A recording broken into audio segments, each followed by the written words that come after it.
Most women who suffer from iron deficiency and low ferritin always ask me, how long will it take for their hair to grow back?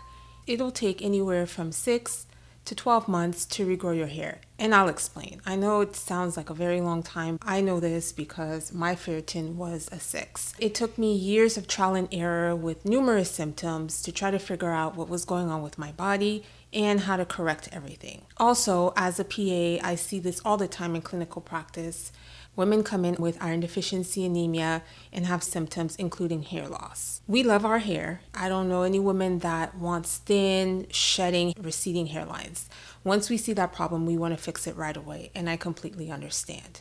There's a strategy to it, and iron deficiency and low ferritin is not the only reason why women lose hair. There are a number of other reasons that you can have hair loss, but this video is specifically for hair loss related to low iron and ferritin.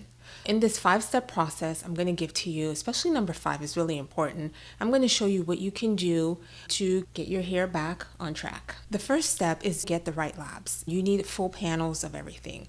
Iron panel, that includes ferritin, saturation, iron levels, hemoglobin, and hematocrit levels. I have a saying that you can't fix what you haven't measured. Sometimes we guess trying to figure out our own problems, but you need a baseline. When you're having your labs done, make sure that you're not taking any iron supplements at least 24 hours before your lab draw, just so it doesn't give you a falsely elevated number and that you don't get your hopes up thinking it's accurate and it's not accurate. Sometimes I even give myself 48 hours without taking any iron supplements so I can make sure that I get an accurate reading. Once you get your labs back, when you test ferritin, if it's under 30, then ding, ding, ding, you have identified one of the causes for your hair loss. Even a ferritin from 30 to 50 with symptoms is also worth addressing. Now it's step 2.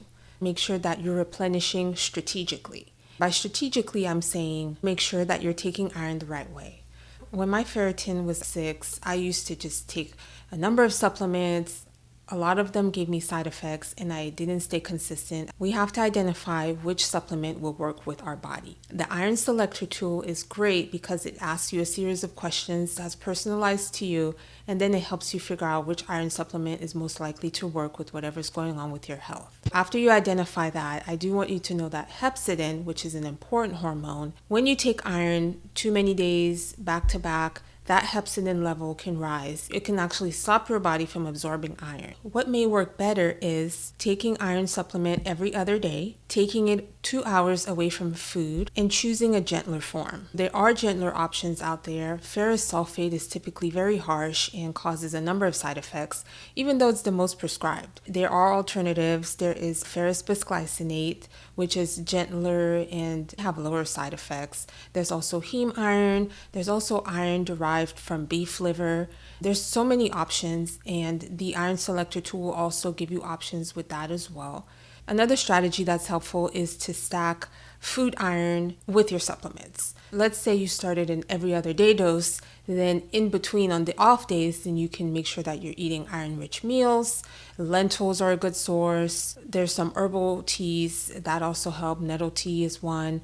You have to eat a variety of different foods to have the highest chance of success. Now, step 3, you want to feed the follicle. And what I mean by feeding the follicle is making sure that your protein intake is up to par. Your hair is made up of keratin, and it's a protein. So you want to aim for protein with each meal and make sure you're not under eating protein, because that can be one of the most common blockers that I see occurring with women. Another way to feed your follicle is including cofactors. Vitamin D, zinc, and B12 are very important in your hair regrowth journey. I basically call them the co-stars.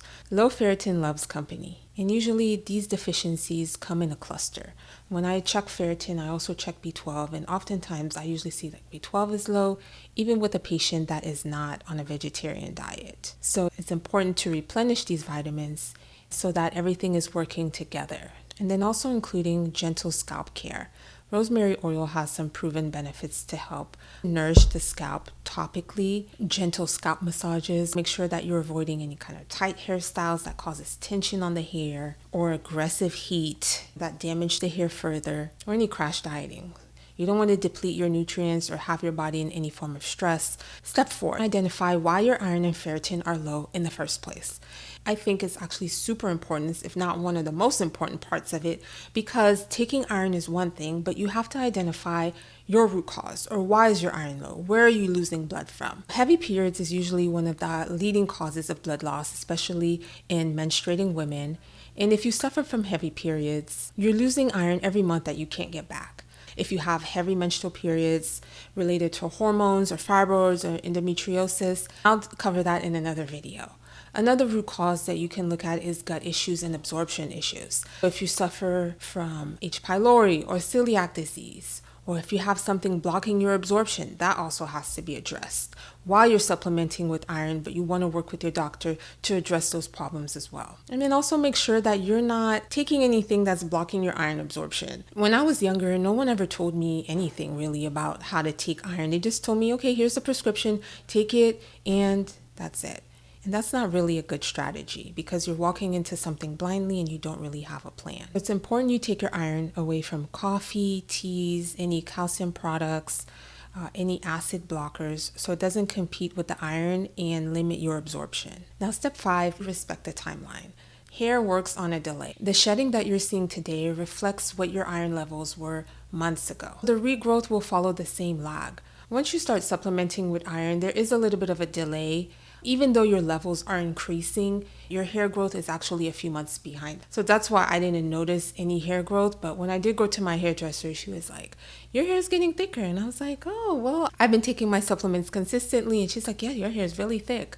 And I was excited. So realistically, what you can expect, the first 2 months, you'll notice that your energy is much better. Your hair probably will still be shedding, and that's normal, so don't really panic. Months 3 and 4, most shedding slows down, and you will notice less hair in your brush and less hair in the shower. And then months 4 through 6, you'll notice some baby hairs coming in, and that's a good sign that your iron in your hair is actually catching up. The little flyaways is also your hairline coming back in.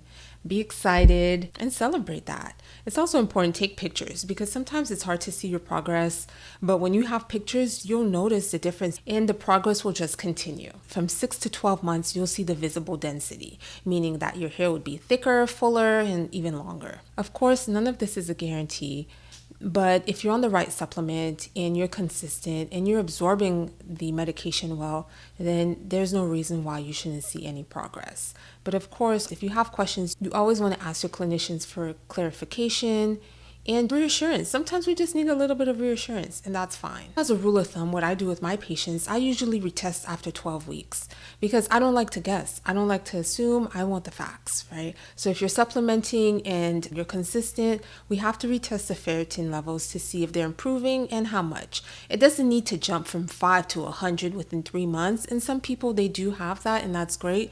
But everybody's timeline is different, and I don't want you to have expectation thinking that it's going to jump to 70 within 3 months and your hair is just going to be full and thick. It may, but usually that's not the case, and I just want to be brutally honest. If you see anybody claiming that, oh, in 6 months your hair is going to be this and your ferritin levels are going to be 100, nobody can guarantee you anything. And if you're seeing any of that, run. It can be frustrating, I get it, especially when you're having symptoms and when you don't feel and look your best. I completely understand, but give yourself some time to figure it out. And it's a little bit of trial and error at the beginning. So that's your 5-step process in helping you regrow your hair from iron deficiency and low ferritin. If you want the exact roadmap, I do have an iron recovery app that helps you get a personalized plan based on your ferritin values and what is going on with your health.